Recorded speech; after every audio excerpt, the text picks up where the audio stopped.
So, good morning, Seven Matthew. Before we go on to our formal discussion, I just want to introduce myself first.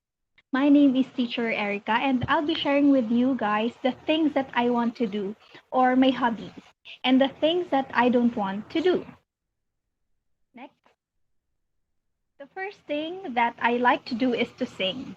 So, you can say that Teacher Erika likes singing. So, when you describe me to someone, you can say, this sentence. Can you repeat it? And Teacher Erika likes singing. great job. So teacher Erica likes singing. Next, with this, I also like to watch movies and listen to music. So you could say that teacher Erica also likes movies and music, or she also likes movies and music. So what are my hobbies? We can now conclude that teacher Erica's hobbies are singing, watching movies, and listening to music. Okay, let's go on to our next slide. Every day we have different routines that we do, right? Do you have a routine that you follow every day, students? Yes, ma'am. Okay, right? So for me, I like to exercise every day. So teacher Erica exercises every day. It's like a form of therapy for me. So I like to exercise every day. Now, how about you? What are the things that you like or your hobbies? May I call on Lori Jane to answer? Hello, teacher Erica. Every day drink. I like to drink coffee every day.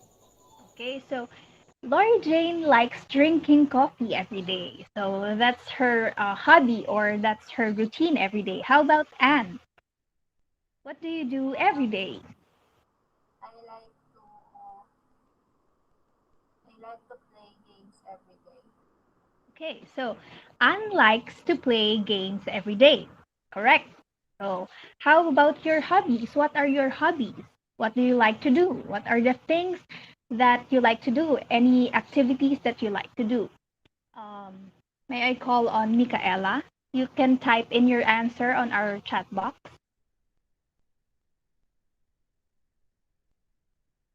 Okay.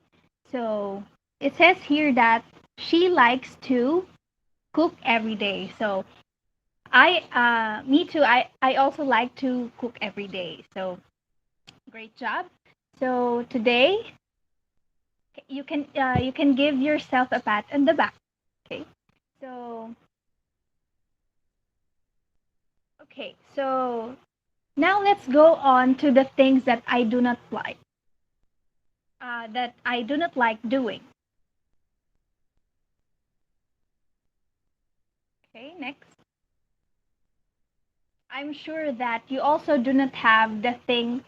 I'm sure that you also have the things that you do not like to do. Right? Am I right?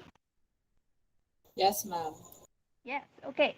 So to start, um, I do not like drawing because I am not an artistic person. So we could say that uh, teacher Erica does not like drawing. Can you repeat the sentence for me, Lori Jane? Teacher Erica does not like drawing. Right. So I do not like drawing. You can describe me as a person that does not like drawing because I am not an artistic person. Next. I also do not like mathematics and eating vegetables. So, Anne, can you describe me with the things that I do not like? I don't like mathematics and eating vegetables. Teacher Start your Erika. sentence with teacher Erica. Okay, ma'am. Okay, ma'am. Teacher Erika does not like mathematics and eating vegetables. Nice. Okay, very good. So, how about you, students? What are the things that you do not like? I'm sure that not all things are in your taste, right? So, how about you? What are the things that you do not like? Okay, may I call on Lori Jane? I don't like to eat. I don't like to eat vegetables too, like you, ma'am. Yes. So, we don't like to eat vegetables. Okay, we share the same preference, right? So, great job. So now, what do you observe on the sentences that we talked about? What tense did we use? Is it in the past, the present, or the future? I like cooking. I like singing. She likes to drink coffee every day.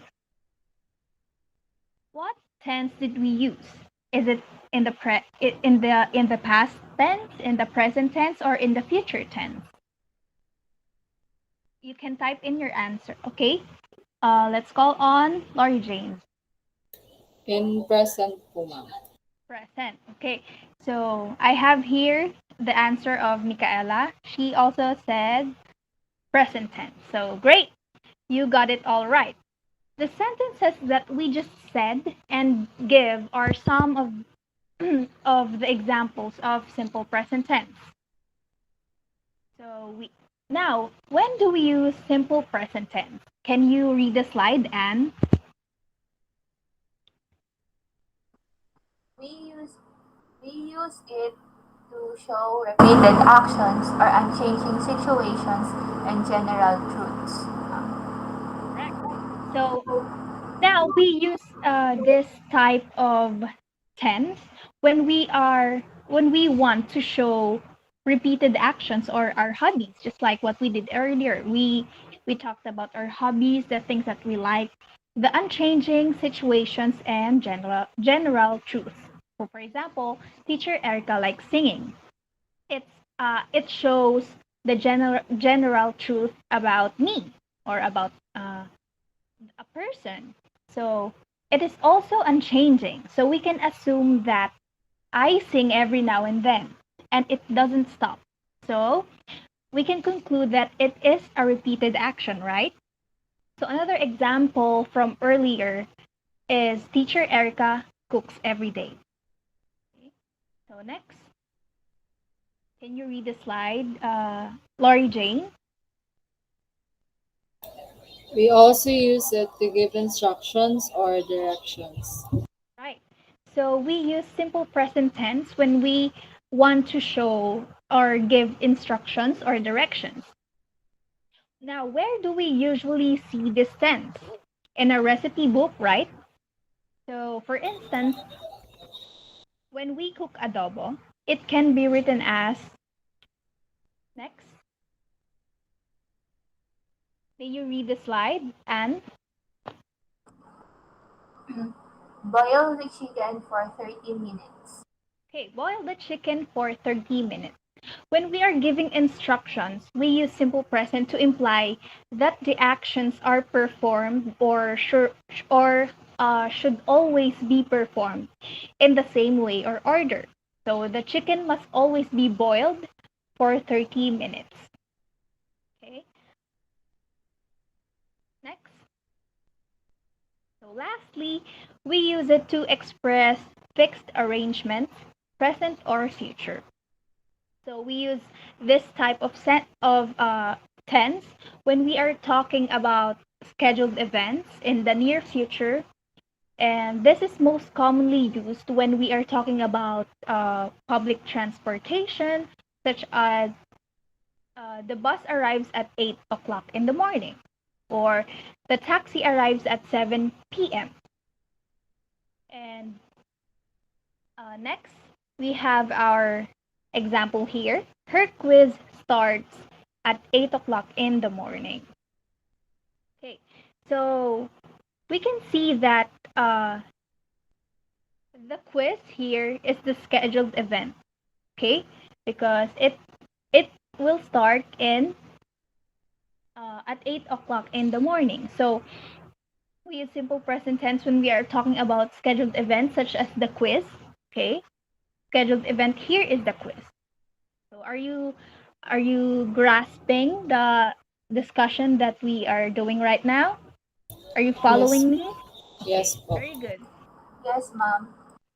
Okay, nice. So next we have rules of some rules of simple present, and these rules are simple. Your verb must follow the subject.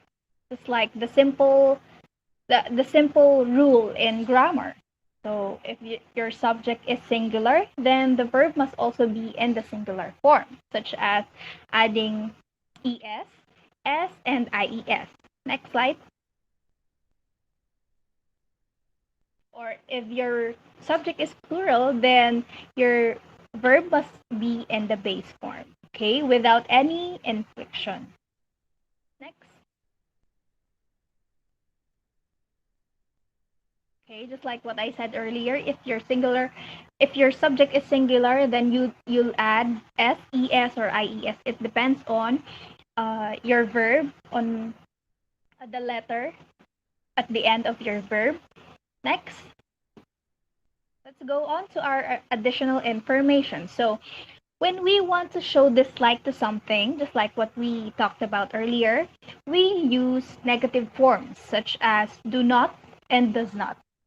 And since we're talking about the present tense, we will not use did not because it implies past or um, the things that happened already. Okay, so next, just like this one. Do not boil the chicken for 30 minutes. So we use do not as our negative form to add to our simple present tense. Next, may you read the slide, Lori Jane. Her quiz does not start at 8 o'clock in the morning. Right. Her quiz does not start at 8 o'clock in the morning. Now, we have also rules of negative forms, just like the rule that we have in simple present tense. But unlike unlike the rules of simple present tense, we use different rule for negative form for singular and plural subject. So when we are talking about negative forms, next slide. When we are talking about negative forms, if your subject is in plural form, you will use do not plus the base form of the verb. Next, but if you will use singular form, you'll have to use does not and not do not, okay? Plus the base form of the verb. So it just depends on whether your subject is singular or plural. So again, when your subject is plural, you will use the negative form do not. And if your subject is singular, then you'll have to use does not, okay, plus the base form of the verb. Okay, so next. So to conclude, we learned uh, simple present tense, and we also learned negative form. So again, simple present tense, we use it when we want to show repeated actions or hobbies, unchanging situations, and general truths.